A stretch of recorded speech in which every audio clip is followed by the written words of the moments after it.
to my channel. My name is Aya and I'm a Bento mom. I make fun and creative lunch boxes for my daughter Zion.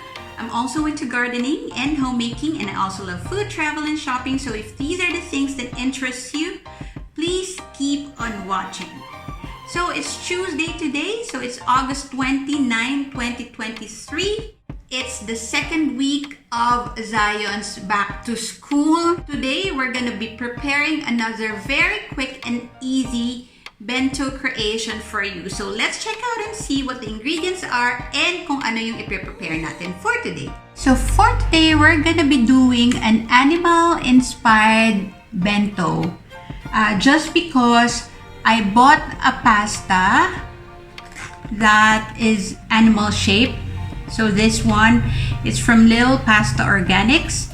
So I decided to do an animal themed bento for today. And so this is how it looks like. If you see the pasta pieces, this one is shaped like a turtle. There's one that's shaped like an elephant. So different shapes of animals here. Yeah, so this is what inspired me to do an animal themed bento for today. Ayan. So for the animal, we'll be doing a lion na bento design. So for the lion, Charaben, we'll be needing brown colored rice. So this rice was colored using this organic soy sauce from I'venet.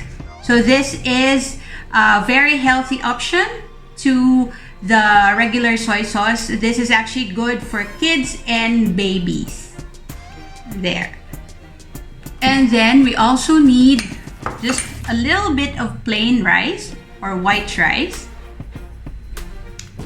And then for the details, of course, we'll be using nori, which I already cut into the shapes of two circle shapes for the eyes. You need a half circle for the nose. There. And then you need two curved lines or two sort of smiley na shape. So, dalawang like that. And then you also need 6 lines or 6 little strips for the whiskers. So, that's it. And then we also have here scrambled eggs. So, this is what I'm gonna use for the mane of the lion. So, this is another bento idea that you can create, which is very easy to make. So for the side dishes, of course, I have the pasta. So this is the noodles, and the sauce is already inside the canister. I'm gonna show you later. And then for the fruits, I have strawberries. So the first thing that we'll need to do is, of course, to mold the rice. So let's get our cling wrap. Get your brown colored rice, and then get around 3 tablespoons of the brown colored rice. So you just need to wrap it in the cling wrap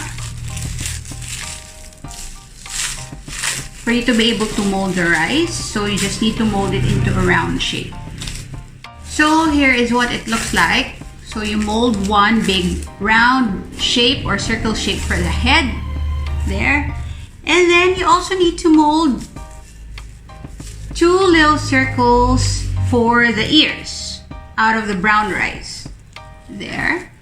And then with the white rice, you need to mold an oval shape like this. So what we need to do is open the white rice that we molded into an oval shape. And then just put it right on top here.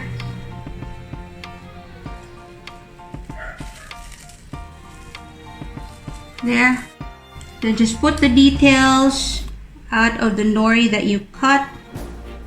So we need to put the eyes first here, and then the other one here. And then for the nose, we need to get the half circle and then just put it right above here on the white part. And then get the 2 curved lines that you cut. So it's sort of smiley na shape. Here like this. Like what I showed you earlier. So this is to be placed just right below the nose. There. And then let's get the other one and just put it right beside it.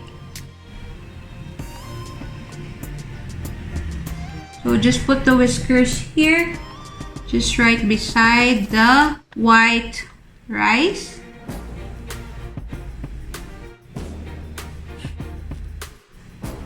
There you go. And then I cut very little, if you can see, like small dots there. I'll just put it here, but if you have sesame seeds, that will be fine as well.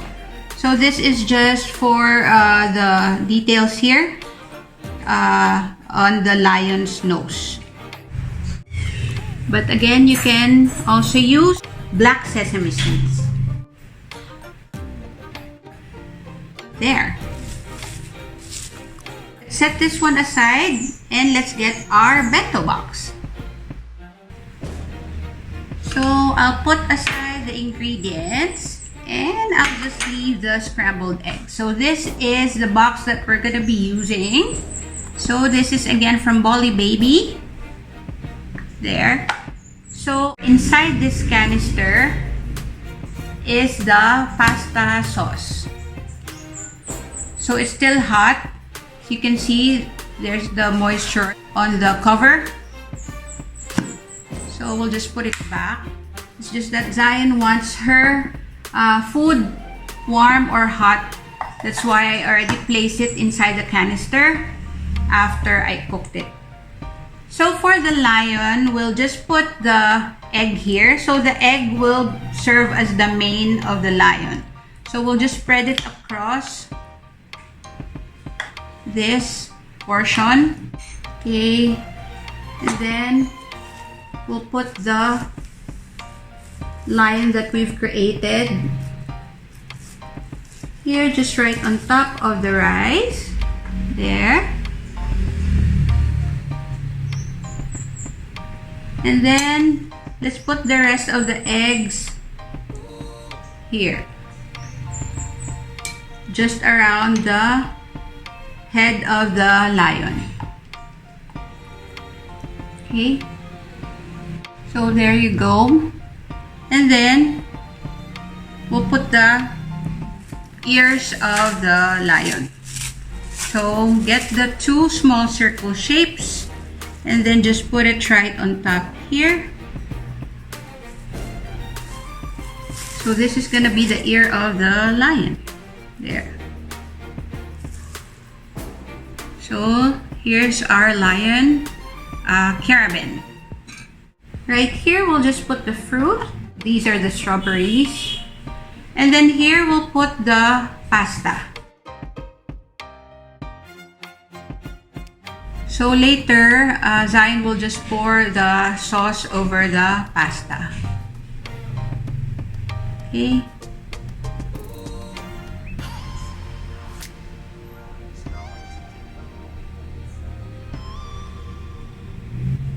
So these are cute animal shapes. Here's a turtle. Okay, so we'll just get some animal pics so we can put it here sa ating strawberry. There, so it will be easier for Zion to get it later. Here's our finished product. So later, I will just pour the sauce over the pasta. So this is for her lunch and snack na bento box. So that's it guys for today. I hope you enjoyed. If you did, please like and share this video. And also please don't forget to subscribe to my channel and hit the notification bell para palagi kayong updated if I have a new video upload. Thank you for watching guys. See you in my next vlog. Bye!